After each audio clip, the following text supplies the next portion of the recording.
বন্ধুরা এই মুহূর্তে সব থেকে বড় খবর অন্নপূর্ণা ভান্ডার নিয়ে বড় কথা বললেন মাননীয় মুখ্যমন্ত্রী শুভেন্দু অধিকারী মহাশয়। তিনি বলেছেন এই অন্নপূর্ণা ভান্ডারের এই ফর্মটি আগামী ৩ মাস তক্ক চলবে, অর্থাৎ ৯০ দিন চক্ক চলবে।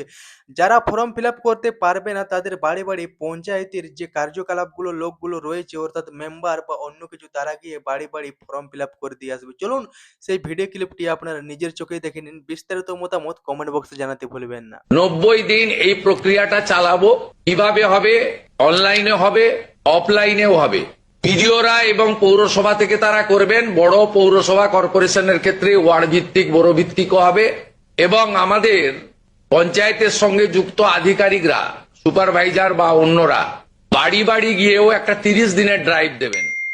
বন্ধুরা তার মানে বুঝতে পারলেন তো, যেসব মহিলারা অনেক সোশ্যাল মিডিয়ায় ঝড় তুলতেছিল যে ১২ পাতার পেজ, ১২ পাতার ফর্ম আমরা কিভাবে ফিল আপ করবো, আমরা অত নথিভুক্ত কোথায় পাবো, তাদেরকে কোনো টেনশন নেওয়ার দরকার নেই। যে আমাদের গ্রাম পঞ্চায়েত, তাদের সামনের যে গ্রাম পঞ্চায়েতের মেম্বার বা যারা পঞ্চায়েতে কাজ করে, সেই সমস্ত লোকগুলো এসে কিন্তু আপনাদের বাড়ি বাড়ি ফর্ম ফিল আপ করে দিয়ে যাবে। তো আপনাদেরকে কোনো টেনশন নেওয়ার দরকার নেই। আপনারা ভিডিওর মাধ্যমে দেখতেই পেলেন মাননীয় মুখ্যমন্ত্রী শুভেন্দু অধিকারী বক্তব্য। ভিডিওটি ভালো লাগলে অবশ্যই পেজটিকে ফলো করে পাশে থাকবেন।